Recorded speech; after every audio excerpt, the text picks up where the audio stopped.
The Lumina station hung in the void like a diamond somebody forgot to put back in the jewelry box, all glittering panels and unnecessary architectural flourishes that screamed, "We have money, and we want you to know it."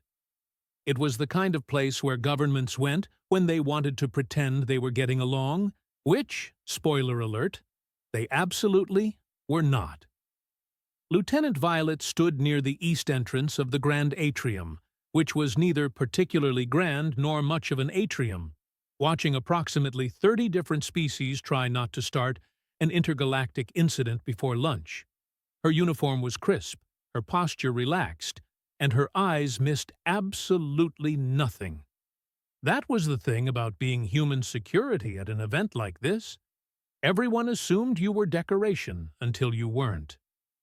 The summit had been going for 3 days now, and tensions were running higher than the station's artificial gravity settings.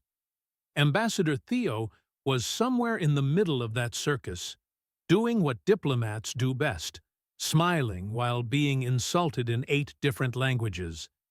Violet had to hand it to him.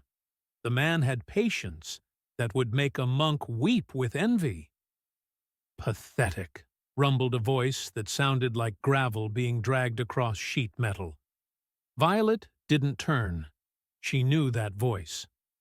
Commander Zoloth of the Kaharn Empire, a species that had built their entire cultural identity around being the biggest, meanest things in whatever room they occupied. He was nearly 8 feet of corded muscle, scales like organic armor plating, and an attitude problem that could be seen from orbit. The Kaharn had arrived on day 1 with all the subtlety of a meteor strike, making it abundantly clear that they considered humanity to be somewhere between amusing pets and potential livestock. They weren't alone in that assessment. Plenty of species looked at humans and saw soft skin, average height, and none of the natural weapons that made you a threat in polite society. No claws, no venom, no exoskeleton, no redundant organs. Just meat in clothes, really. Zoloth was currently holding court near the buffet table because, of course, the intimidation happened near the food, surrounded by 3 other Kaharn warriors who hung on his every word like he was reciting scripture. He was talking about humans, naturally, because that seemed to be his favorite topic, besides himself. "Look at them," he continued, gesturing toward where Theo stood speaking with a delegation of Forian merchants. "They break if you squeeze them. Their bones snap like dried twigs. They have 1 heart, 1 liver, 1 stomach. They are not built for survival, yet here they are, pretending to belong among real civilizations." One of his companions, a female Kaharn with scarring across her jaw that suggested she'd won several arguments the hard way, chittered in amusement. "I heard they cannot even regenerate limbs. Lose an arm, and it is simply gone." "Imagine," Zoloth said, his voice dripping with mock sympathy. "An entire species that can be permanently damaged. How do they even function as warriors? As hunters?" Violet kept her expression neutral, but mentally she was already composing the incident report she really hoped she wouldn't have to file today. The Kaharn weren't technically breaking any rules. Being an insufferable ass wasn't against summit regulations, unfortunately, but they were testing boundaries the way toddlers test gravity, by throwing things off high chairs. This was going to end badly. She could feel it in her bones, the same way you could feel a storm coming even when the sky was still clear. Across the atrium, a Feln delegate. They looked like someone had taken a praying mantis and given it delusions of grandeur, approached Theo with what passed for a friendly expression in their species. The Feln were traders, negotiators, the kind of beings who could sell ice to species that lived on frozen moons. They were good at reading rooms, which meant they definitely noticed the Kaharn commentary. "Ambassador Theo," the Feln said, its translator rendering the clicks and whistles into smooth standard. I trust you are finding the summit productive?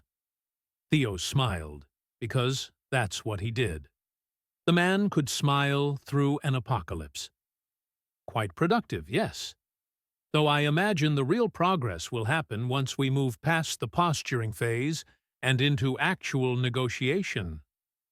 The Feln's antennae twitched in what might have been amusement. Posturing is its own form of negotiation, Ambassador. Surely your species understands this. Oh, we understand it perfectly, Theo replied, his tone light, but his eyes sharp. We just prefer efficiency over theater. That was the moment Zoloth decided to make his presence everyone's problem. The Kaharn commander crossed the atrium in long strides that made the floor plates vibrate slightly, his entourage following like loyal hounds. Other delegates parted instinctively, giving the Kaharn a wide berth, the way small fish scatter when something with teeth swims by. Ambassador Theo, Zoloth said, managing to make the title sound like an insult. Still attempting to convince the galaxy that your kind deserves a seat at the grown-up table? Violet shifted her weight slightly, angling herself for a better view of the situation. Her hand didn't move toward her sidearm. That would be escalation, but her body language shifted from relaxed to ready in the space of a heartbeat. Old habits from old training that ran deeper than bone. Theo, to his credit, didn't flinch. Commander Zoloth, I wasn't aware the negotiations had become a competition for table placement. I was under the impression we were here to discuss mutual trade agreements and territorial boundaries. Mutual, Zoloth repeated, tasting the word like it was sour. That implies equality, human. Tell me, what exactly does your species bring to this table that couldn't be provided by a dozen others, with actual strength to back their claims? The atrium had gone quiet in that special way spaces do when everyone knows something interesting is about to happen, and nobody wants to miss it by breathing too loud. The Felon delegate took 3 very subtle steps backward. Smart bug. Theo's smile never wavered. We bring innovation, diverse perspectives, and a rather impressive track record of survival against odds that would have ended most species. But I suspect you're not actually interested in an itemized list, Commander. So why don't you tell me what you really want to say? Oh, Violet thought. Oh no. She started moving, weaving through the crowd with the practiced ease of someone who'd spent months learning to navigate packed spaces without drawing attention. Zoloth's face twisted into something that might have been a smile, if smiles were supposed to make you think about your own mortality. What I want to say, Ambassador, is that your kind is weak, fragile. You are prey animals playing at being predators, and it would be amusing if it were not so insulting to actual warriors. Noted, Theo said calmly. I'll add that to the official summit record, right under your complaint about the catering temperature.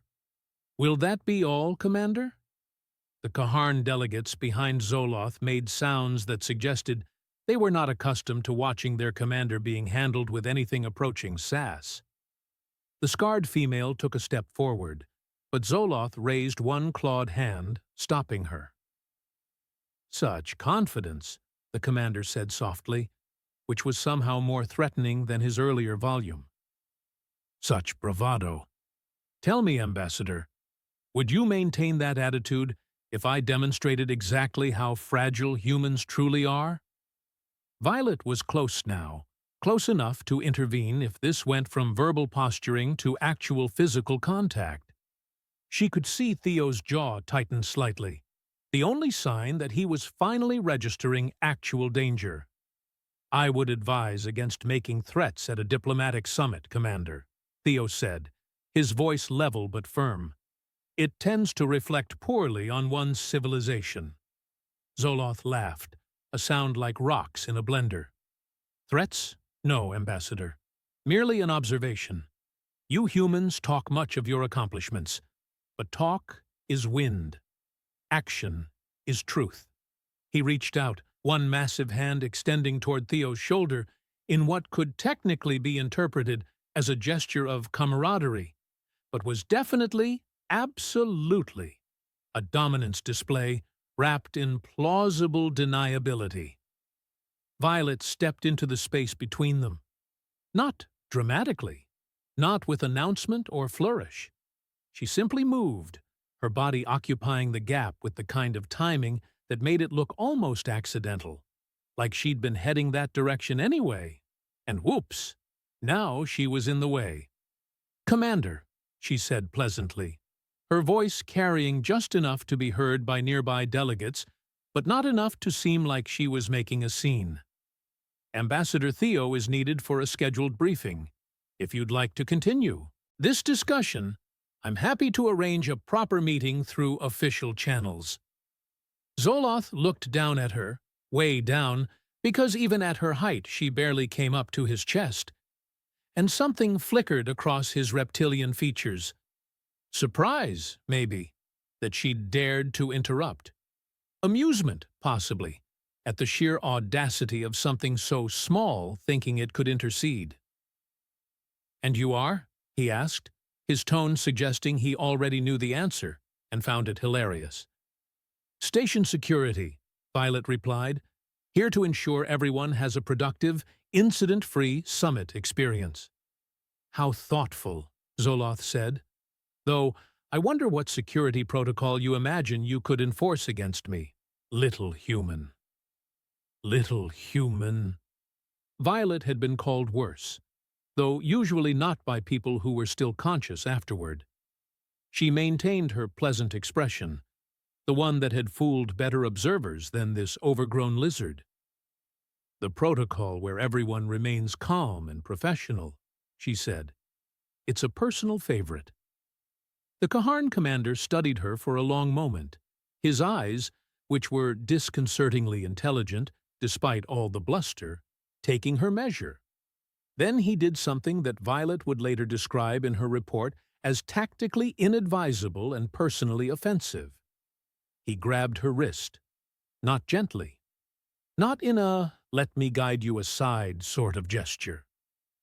Zoloth's clawed hand clamped around Violet's wrist with the kind of pressure that was meant to grind bone, to make a point, to demonstrate exactly how easy it would be to snap this fragile human thing in half if he felt like it. His fingers, each one thick as a baton, tightened, and his expression shifted into something smug, expectant, waiting for the cry of pain, the flinch, the acknowledgement of his superiority. He got approximately 1.5 seconds to enjoy that feeling. Violet moved. Her free hand came up, thumb driving into the pressure point just below Zoloth's wrist, with the precision of someone who'd spent 10,000 hours learning exactly where every species kept their vulnerabilities. Simultaneously, she rotated her captured wrist inward, not fighting the grip, but using it, while her body dropped and pivoted. Physics is a beautiful thing. Leverage is its favorite child. The Kaharn commander's own grip became the anchor point for his downfall. Violet's rotation, combined with the pressure point strike, created a cascade of nerve signals that the Kaharn nervous system interpreted as "something has gone catastrophically wrong." His fingers spasmed open for just a fraction of a second, which was exactly long enough for Violet to thread her arm through, lock his elbow joint at an angle nature had never intended, and drive her shoulder into the back of his knee. Zoloth went down like a collapsing building. The sound he made, somewhere between a roar and a yelp, echoed through the suddenly silent atrium. His knees hit the polished floor with a crack that made several delegates wince, and then he was just there, kneeling, with a human woman barely half his size controlling his entire arm, with a grip that looked casual, but was absolutely, definitely not. "Huh," Violet said conversationally, as if she'd just noticed something mildly interesting. "Would you look at that?" She applied the tiniest bit of additional pressure. Not enough to break anything, but enough to make it very clear that breaking things was extremely on the table. And Zoloth's attempt to surge back to his feet died before it began. A strangled sound escaped his throat, something that might have been a word if words weren't currently too painful to form. The three Kaharn warriors behind him moved, hands going to weapons, but then stopped, frozen by the sheer impossibility of what they were seeing. Their commander, the strongest among them, the warrior who'd personally killed predators on 6 different death worlds, was on his knees making noises that suggested he'd just discovered what real pain felt like. Violet kept her eyes on Zoloth, but her voice carried. "Anyone else feeling like making sudden movements? Because I've got both hands free, and I'm an excellent multitasker." Nobody moved. The atrium had gone so quiet, you could hear the atmospheric processors humming. "Here's the thing about humans," Violet said, her tone pleasant, almost educational. "We're not built tough like you, Commander. You're absolutely right about that. We break easy. Our bones snap. Our skin tears. We've got all our important bits, just kind of hanging out there, hoping nothing goes wrong." She shifted her grip slightly. Zoloth made a sound like air escaping from a damaged hull. "But see, that's actually our whole deal. We're fragile, so we got creative. We learned to use tools, to use leverage, to use physics against things bigger and meaner than us.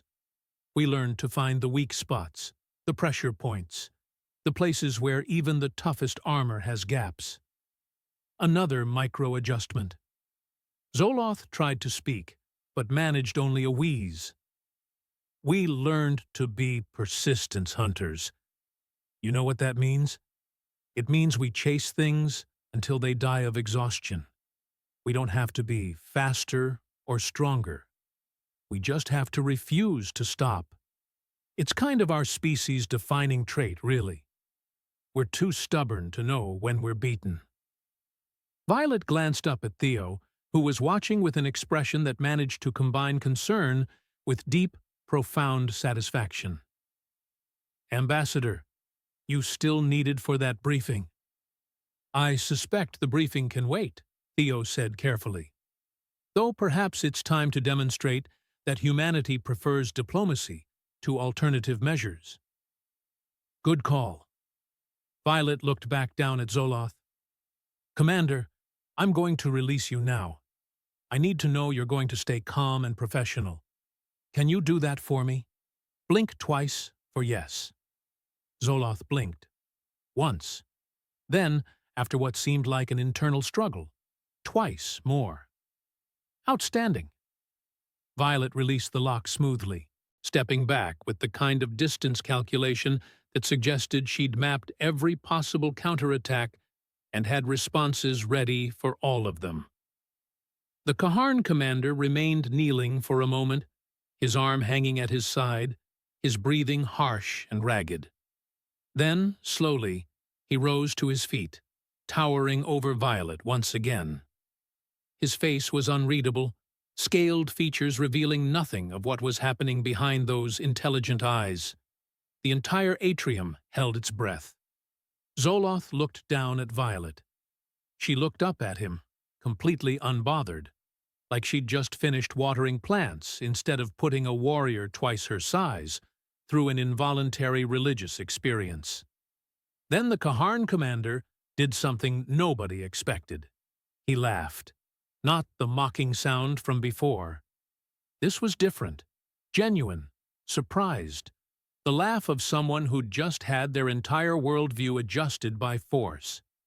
He rubbed his arm, testing the joint, and his expression shifted into something that might have been respect, if respect could look dangerous. "I have trained for 60 of your years," Zoloth said slowly.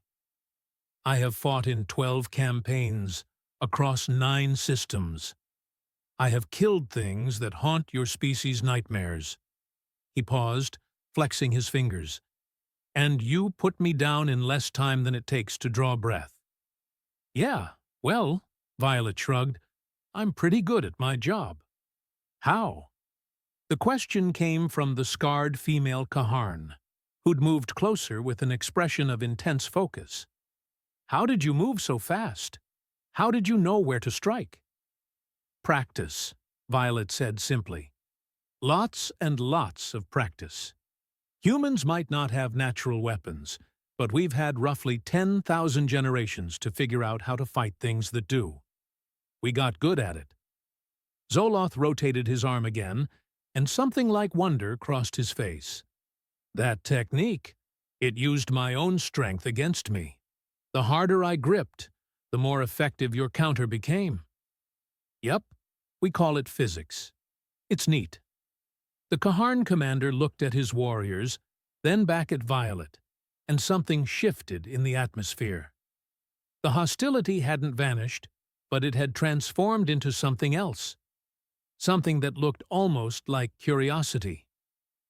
I wish to learn this, Zoloth said abruptly. Human Violet. I formally request instruction in your combat methods. That's... Violet blinked. Sorry, what now? My people respect strength, the commander continued, his posture straightening into something that looked almost formal. You have demonstrated strength in a way I did not anticipate. This is worthy of study. I would be instructed by you. He wants you to teach him how you just kicked his ass, Theo translated helpfully, which is, I have to say, not the direction I expected this to go.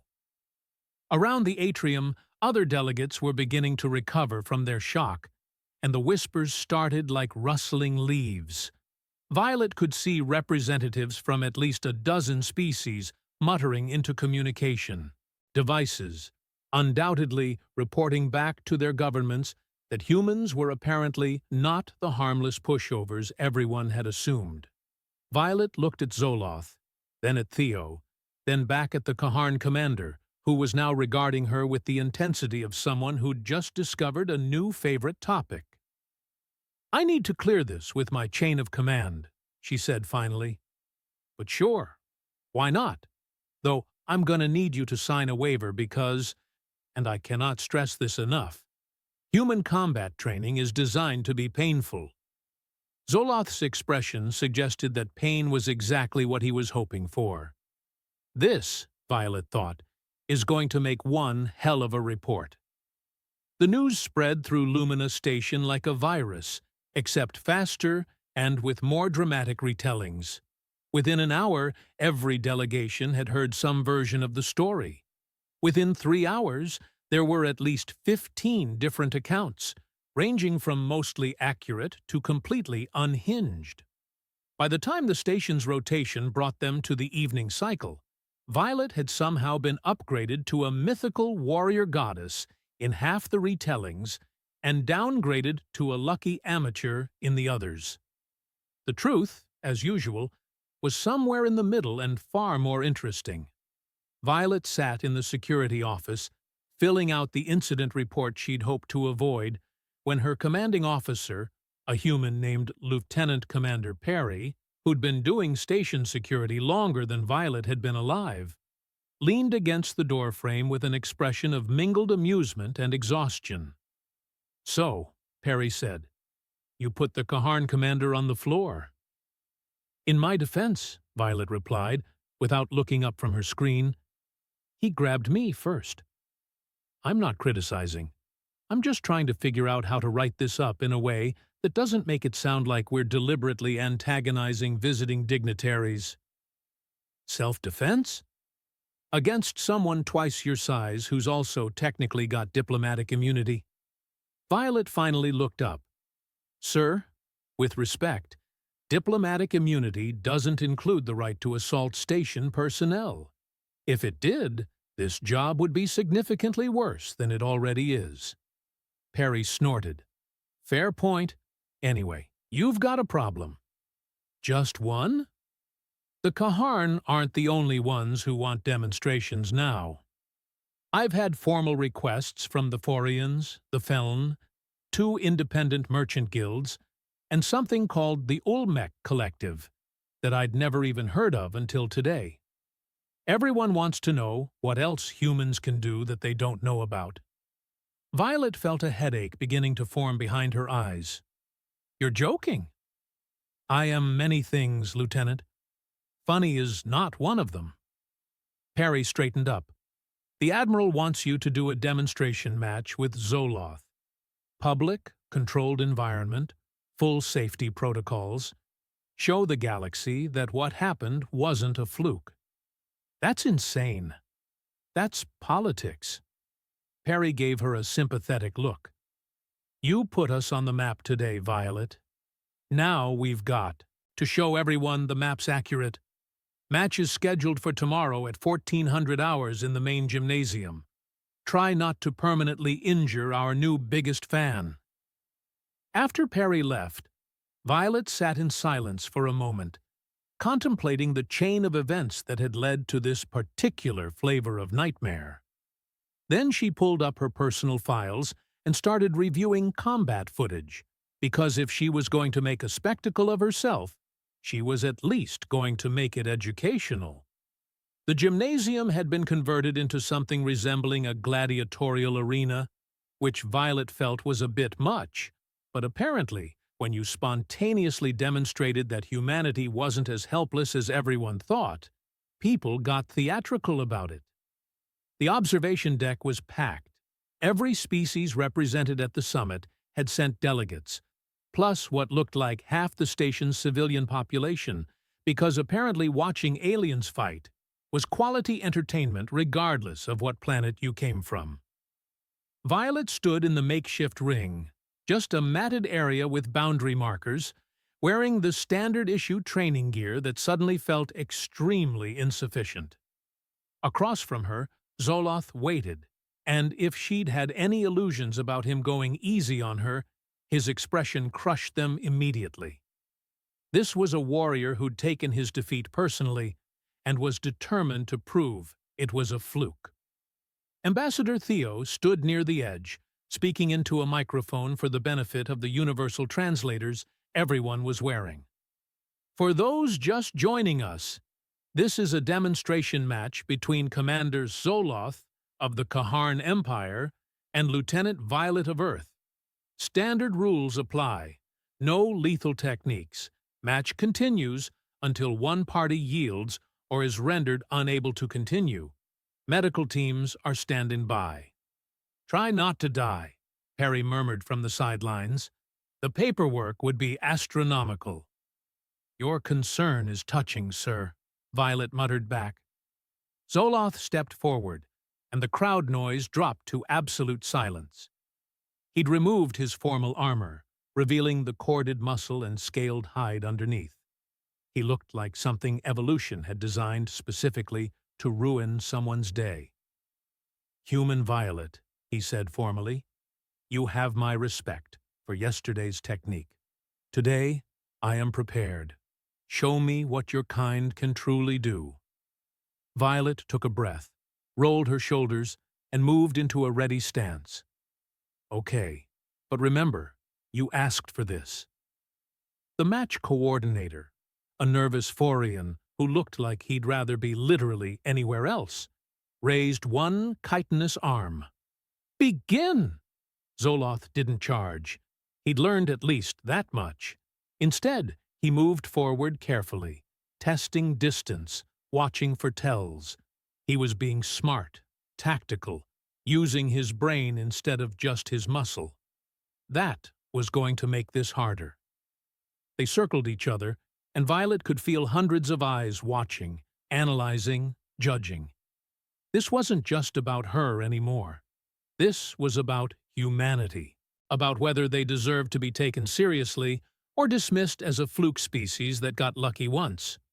No pressure. Zoloth feinted left, then swept in from the right, his arm moving in a grab that would have caught most opponents off guard. Violet slipped it, redirected his momentum, but he'd anticipated the counter and reversed, his other hand coming up in a strike that would have taken her head off if it connected. She ducked, felt the air displacement as his hand passed overhead, and drove an elbow into his midsection. It was like hitting a wall made of leather and bad decisions. Zoloth grunted, but didn't slow, his legs sweeping out in a move that forced Violet to jump back or lose her footing. The crowd was making noise now, excited chittering and bellowing from multiple species. This was closer than yesterday, more competitive, and everyone could see it. Good. Let them watch. Violet fainted high, went low, and when Zoloth's guard dropped to protect his legs, she was already moving, using his own thigh as a springboard to vault up and lock her legs around his neck. The shock on his face was almost worth the risk as she twisted, using her entire body weight to torque his head to the side. For one glorious moment, she thought she had him. Then his hands came up, grabbed her legs, and she realized he'd been practicing since yesterday because his grip avoided the nerve clusters she'd exploited before. Fast learner. Fantastic. He slammed her toward the mat.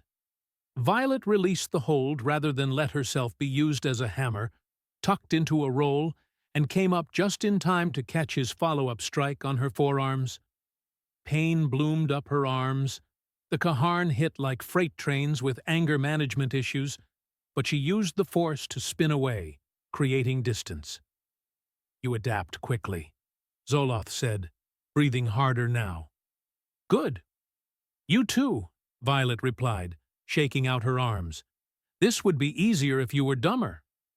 He laughed, that genuine sound from yesterday, and came at her again. They traded exchanges for another 2 minutes that felt like 2 hours. Violet scored hits that would have dropped a human in seconds, but only seemed to annoy the Kaharn. Zoloth landed strikes that would have killed most species, but Violet rolled with them, redirected them, refused to let them land clean. She was faster. He was stronger. It was a math problem written in violence, and they were both trying to solve it first.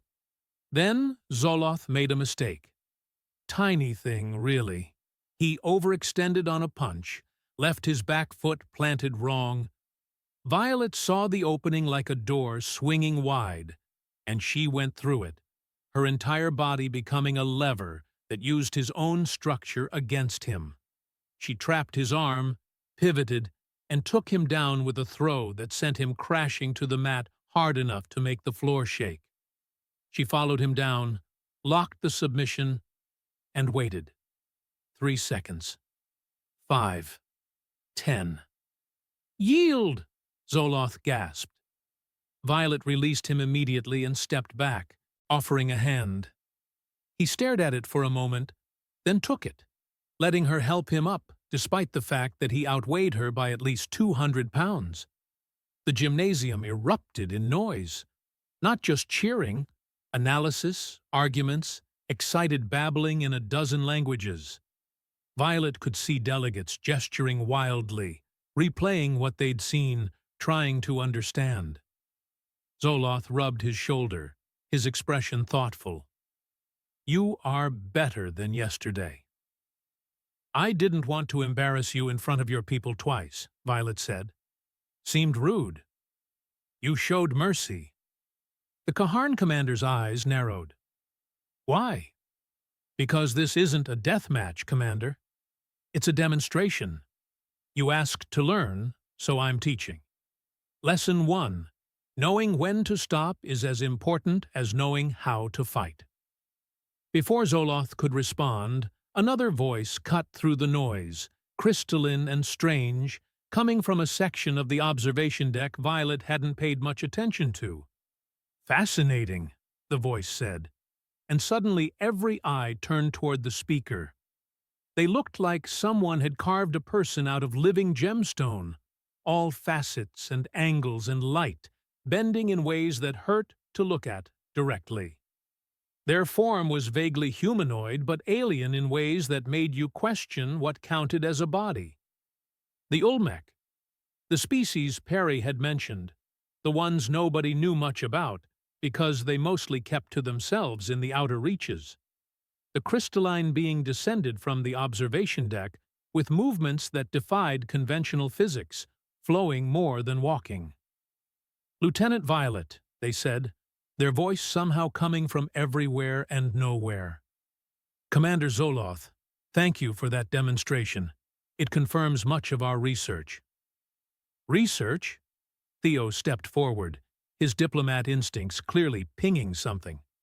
"What research would that be?" The Olmec turned toward him, light refracting through their form. "We are Hiksal, representing the Olmec Collective. We have been studying humanity for some time now, and this display has proven several hypotheses." "That's not at all ominous," Violet muttered. Hiksal made a sound like wind chimes in a storm, possibly laughter. "Not ominous, merely thorough. You see, humanity is unique, not in the way you imagine, but in ways that are statistically improbable to the point of concern." "Concern?" Theo's tone sharpened. "What kind of concern?" "The kind where we must recalculate galactic threat assessments," Hiksal said pleasantly. "May we show you something?" Without waiting for an answer, Hiksal gestured, and suddenly the air above the gymnasium floor filled with holographic displays. Images, videos, data streams, all of it showing humans. Humans in combat zones. Humans surviving situations that should have killed them. Humans doing extreme sports that looked suicidal to every species watching. "This," Hiksal said, pointing to a video of a human free-climbing a cliff face with no safety equipment, "is what you call recreation, fun. Many species have similar activities, but none pursue them with such enthusiasm for risk." Another image. Human soldiers continuing to fight with injuries that would have incapacitated most species. "Your pain tolerance is abnormal. Your adrenal response allows you to function beyond reasonable physiological limits. You have documented cases of individuals performing impossible feats of strength under stress. Mothers lifting vehicles to save offspring. Warriors fighting for hours with fatal wounds." More images. Human history. Warfare. Survival stories. The Donner Party. Shackleton's Antarctic expedition. Swimmers crossing impossible distances. Climbers summiting death zones. "You are persistence hunters who never learn to stop hunting," Hiksal continued. "You are social pack animals who bond with anything, including species that should be your predators. You are fragile, yes, but you refuse to acknowledge that fragility as a limitation." The gallery had gone silent again, watching the cascade of human achievement and human insanity playing out in holographic glory. "You scare us," Hiksal said simply. "Not because you are strong, but because you will not stop. Ever. You chase your prey until it dies of exhaustion. You survive situations that should end you. You befriend species that want to eat you. You are, and please understand, this is meant as objective analysis, not insult. You are collectively insane by galactic standards." Violet looked at Theo. Theo looked at Violet. They both looked at Hiksal. "Huh," Violet said finally. "I mean, fair?" The silence in the gymnasium stretched long enough to get uncomfortable. Every delegate, every observer, every being present was processing what Hiksal had just laid out. A species-wide psychological evaluation that basically amounted to, "Humans are terrifying and don't even realize it." Theo cleared his throat, slipping back into diplomat mode like pulling on a comfortable jacket.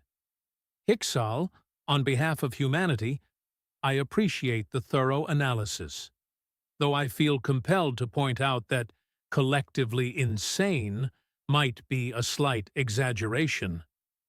"Is it?" Hiksal's form shifted, colors rippling through the crystalline structure. You have individuals who jump from aircraft for entertainment. You have competitions to see who can endure the most pain. You have documented instances of humans bonding emotionally with cleaning robots. Those robots have names and personalities, someone in the crowd called out. Sounded like one of the human engineers. You prove my point, Hixal said, almost gently. Zoloth, who'd been watching the holographic display with increasing fascination, stepped forward. His earlier aggression had transformed entirely into something that looked like respect, mixed with healthy caution. The way you'd regard a small predator that turned out to be way more dangerous than its size suggested. This explains much, the Kaharn commander said slowly. Human Violet, when you fought me, you were not using your full capability, were you? Violet shifted uncomfortably. I mean, it wasn't a real fight, just a demonstration. That is not an answer. She sighed. No, Commander, that wasn't full capability. That was controlled, safe, demonstration-level engagement. Real combat is different. How different?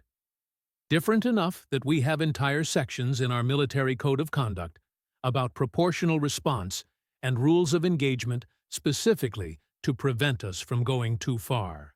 Humans can be very creative about violence when properly motivated, and that creativity needs guardrails or things get ugly fast. Another ripple of unease went through the assembled delegates. Violet could practically see the recalculations happening. Threat assessments being revised, defense protocols being reconsidered, trade agreements suddenly looking more attractive than military confrontation. But here's the thing, Violet continued, her voice carrying to the upper decks. Everything Hixal showed you, all that persistence hunting, pain tolerance, refusal to quit, that's not about aggression. That's about survival. Humans didn't evolve to be warriors. We evolved to not die. There's a difference. She gestured to the holographic images still floating in the air. Yeah, we climb mountains and jump out of aircraft and do all sorts of objectively stupid things. But that's because we spent hundreds of thousands of generations learning that the only way to survive was to push limits, test boundaries, figure out what was actually impossible versus what just seemed impossible. Theo picked up the thread smoothly. Lieutenant Violet is correct. Humanity's defining characteristic isn't violence, it's adaptability. We don't want to fight. We want to explore, create, build relationships. But if survival requires us to fight, we've got the tools for that too. It's a package deal. A terrifying package, muttered a Feln delegate. Perhaps, Theo acknowledged. But consider this. Every species here has survival traits. The Kaharn have strength and regeneration. The Feln have rapid reproduction and hive coordination. The Forians have exoskeletons and chemical defenses. Humanity has stubbornness and the ability to make friends with literally anything. And combat capability that exceeds your apparent physical limitations, Zoloth added. He looked at Violet with something that might have been curiosity. You said I was not fighting at your full capability. What is full capability for human warriors? Violet hesitated, glancing at Perry, who gave her a tiny nod. Permission to speak freely, apparently. I'm good at my job, Commander, but I'm not exceptional by human standards. I'm a security officer with standard military training. If you want scary, don't meet our Special Operations Forces, the ones trained specifically for high-risk combat. Don't meet our competitive athletes, who've optimized their bodies and skills for peak performance. And definitely, absolutely, do not threaten anything a human considers family. Why not? This from Hixal, genuine curiosity in their crystalline voice. Because humans are pack animals, Violet said quietly. We bond, hard. And when something threatens our pack, our family, our friends, our adopted cleaning robots, we stop calculating odds and start calculating how to eliminate threats. There are documented cases of human parents fighting off predators that outweighed them by hundreds of pounds to protect their children. Of soldiers holding positions against impossible odds to buy time for evacuation. We don't do rational math when our pack is threatened. We do whatever it takes. The gymnasium had gone very, very quiet again. So, yes, Violet continued, we're fragile. Yes, we break easily. But we also refuse to stay broken. We patch ourselves up, we adapt, we learn, and we keep going. That's what makes us human. Not strength, not speed, not natural weapons. Just the absolute refusal to accept that we're beaten. Zoloth was nodding slowly, processing. Then he did something unexpected. He placed his clawed hand over his chest in what was clearly a formal Kaharn salute. Human Violet, I withdraw my earlier assessment of your species. You are not weak. You are dangerous in ways I had not considered. This is worthy of respect. He turned to address the entire gathering, his voice carrying the authority of someone used to being heard. Let it be known that the Kaharn Empire recognizes humanity as a warrior species, not for their physical strength, but for their refusal to yield. This is the mark of true warriors. Well, Theo said into the stunned silence that followed, that's going in the summit record. Hixal's form shifted through several colors. We should perhaps discuss what this means for the trade agreements and territorial negotiations, given this new understanding of human capabilities. It means, Theo said firmly, that humanity would prefer partnerships based on mutual respect rather than assumptions about weakness or strength. We didn't come to this summit to prove we could fight. We came to prove we could cooperate. Even better, one of the Forian delegates called out. You can do both. Laughter rippled through the crowd, nervous at first, then more genuine. The tension that had been building since Hixal's revelation began to ease, replaced by something that felt almost like understanding. Violet stepped back, letting the diplomats do their job now that the dramatic demonstrations were over. Perry appeared at her elbow, looking simultaneously proud and exhausted. That went better than expected, he said quietly. Sir, I put a foreign military commander on the ground twice in 2 days. In what universe is that better than expected? The universe where it resulted in a formal declaration of respect from a species that's been dismissing us for 3 days straight. Plus, trade negotiations are apparently back on track. And I'm hearing rumors that at least 5 species want to open formal dialogue about mutual defense agreements. Perry shrugged. You grabbed the galaxy's attention, Violet. What happens next is up to the people who get paid more than us. Across the gymnasium, Zoloth was speaking with his delegation, gesturing animatedly. The scarred female Kaharn kept looking over at Violet with an expression that suggested she also wanted training, which was flattering and terrifying in equal measure. Hixal drifted closer, their crystalline form refracting the gymnasium lights into rainbow patterns. Lieutenant Violet, one question, if I may. Sure? You mentioned that you are not exceptional by human standards. Does that mean there are humans significantly more capable than yourself?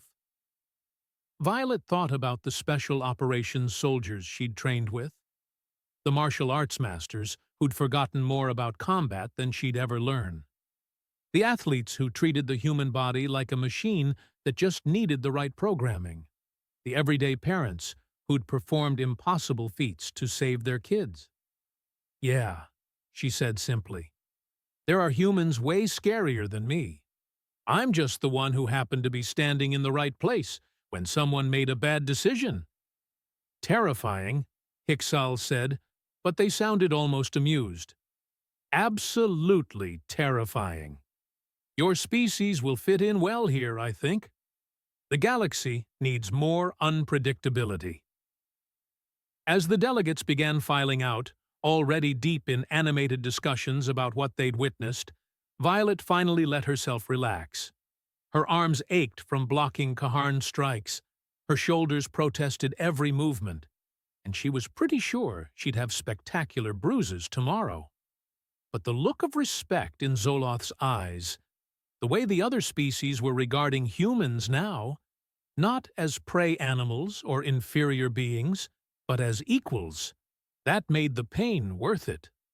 Theo approached, smiling broadly.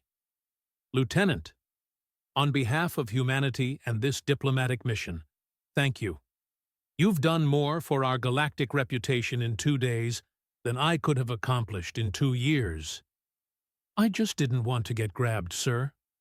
"And in refusing to be grabbed, you changed everything." Theo's smile widened. "Though I have to ask, what you said about not being at full capability, how much were you holding back?" Violet considered the question, considered the truth, that real combat was faster, uglier, and involved techniques specifically designed to end threats permanently. That her training included methods she'd never use in a demonstration because they couldn't be done safely. That humans had spent millennia perfecting the art of survival by any means necessary. "Enough," she said finally. "More than enough." Theo nodded, understanding what she wasn't saying. "Good. Let's hope they never have to find out exactly how much." As they left the gymnasium, Violet caught one last glimpse of the holographic displays Hicksal had generated. Humans climbing, running, fighting, surviving, refusing to quit, even when quitting made sense. It was a greatest hits compilation of human stubbornness, and somehow it had become their calling card. One grabbed wrist, one moment of refusing to be intimidated. That's all it took to change the galaxy's perception of an entire species. Not bad for a random shift in station security. Though next time, Violet thought, she was definitely requesting hazard pay.